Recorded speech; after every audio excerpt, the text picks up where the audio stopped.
been a year since the ribbon cutting of USSSA's Space Coast Complex. Since then, over 100,000 fans came to the complex in its first year. When it comes to making an impression, our most valuable members of USSSA, the fans and players, were wowed. The USSSA Space Coast Complex is home to some of the latest and greatest in game technology. Players can see every play on the HD video board, watch every game live on USSSAlive.com, and feel like they're playing in the pros. It felt like I was on TV, really. Felt like I was an MLB player for once. Whether you're watching from the stands or at home, you never have to miss a game. The experience here at Space Coast Stadium has been incredible. It has been all of our boys' dreams to come true. My son and the players and our families at home that unfortunately weren't able to make it, it has been such an amazing experience for them to be able to watch it live. They feel like they're watching Major League Baseball. You couldn't get any better. For the first time ever, nearly every game was streamed live with cameras on all 15 fields. Reporters were on site to give full tournament coverage. Not only did the Space Coast Complex host the Pride and WBSC World Cup, but also USSSA's biggest national events. This included the Space Coast World Series, the Select 30 Baseball Tournament, the All-American Games for Baseball and Fast Pitch, the Elite World Series, the USA Elite Select World Fast Pitch Championship, and the Slow Pitch World Series, including the men's major.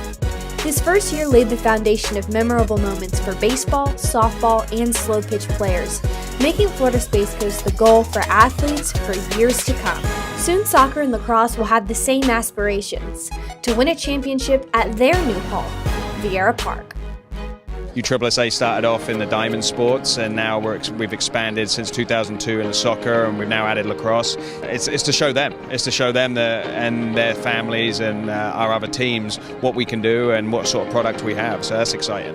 It's the opportunities for national programs, national tournaments, world-class events, and to have a facility again, in other sports to hang your hat on, just, as I said, kind of adds to the overall value of USSSA, and again shows our versatility and why we've been fortunate to be so successful.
Working a clinic in multiple countries and working with so many little girls and seeing them see my teammates and the national teams of the country that we're in is just amazing, because it just shows that how cool this game is, how small this world is, but when we go overseas, it's a lot bigger than we think.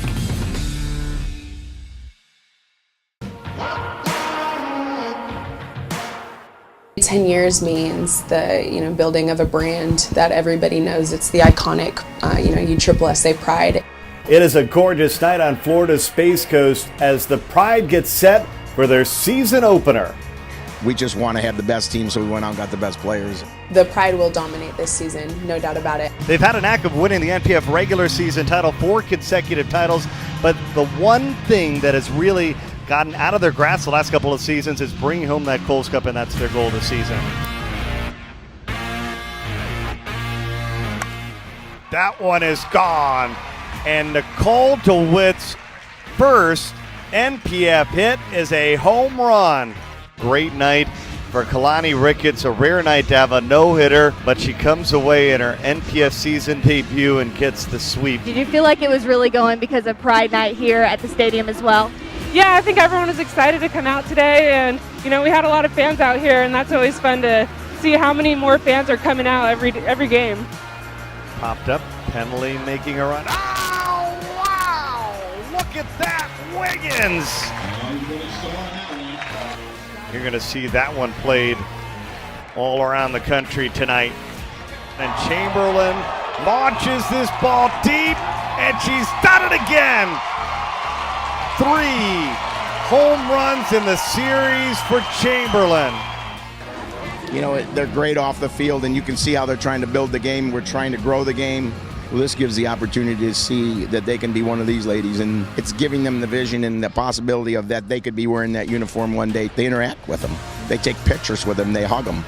And you see these kids cry. I mean, how good is that? It's the best thing ever.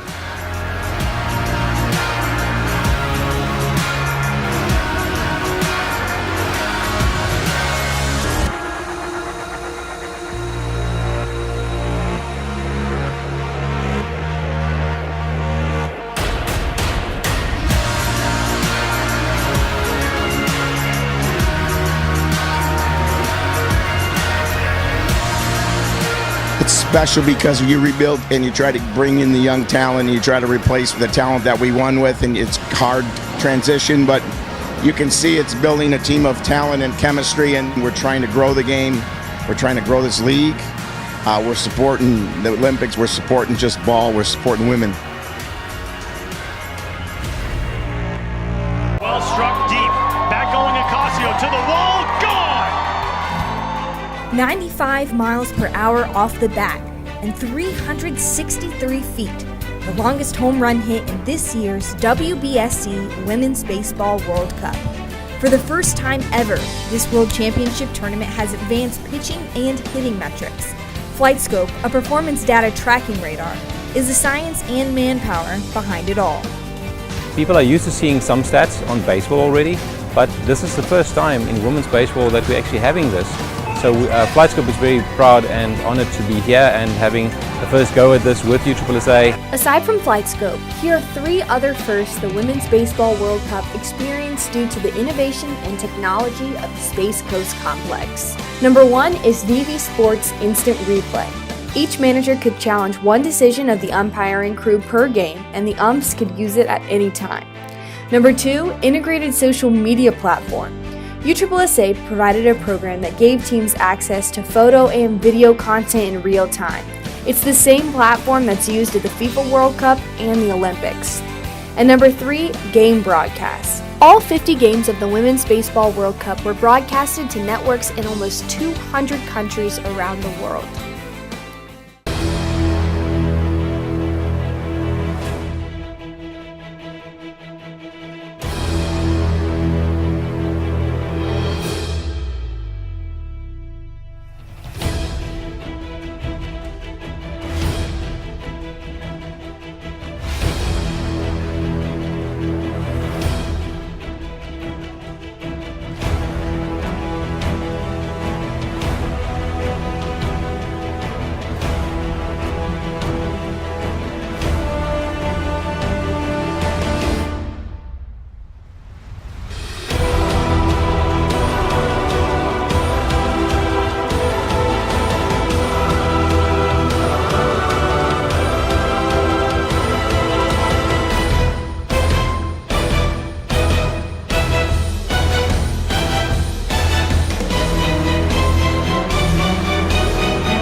At 10 years old, Darby Myers is like any other youth softball player. She likes to wear her hair back in braids. She wears a mask when she plays right field. And she loves to start cheers for her team. But there's one factor in her game that sets her apart. She was born without an elbow. So when did you start playing? I played in t-ball. Baseball, like a baseball t-ball? Yeah. Yeah. Like it was 4, something like that. I'm not sure. Darby is from Philadelphia, but travels 30 minutes to play on the South Jersey Mystics 10 and under softball team. She's the starting right fielder and hits second in the lineup. I'm a slapper. Oh, okay. I used to be a righty for like about 9 years, and then my dad switched me to lefty. And then when I went to the Mystics for the first year, I became a slapper. She hits as a lefty, she catches as a lefty, and throws as a righty. Going into the semifinals, Darby and the Mystics were undefeated, with their sights set on the championship. You win every pitch, okay? If you want to play here tomorrow, then we need to win today. The Mystics fell short in their championship run, but for Darby, it's more than just wins and losses. I like to inspire others, and it's just fun. And like I love my team. What most people may notice about Darby is what makes her different. But to her and the Mystics, she's another one of the ball players.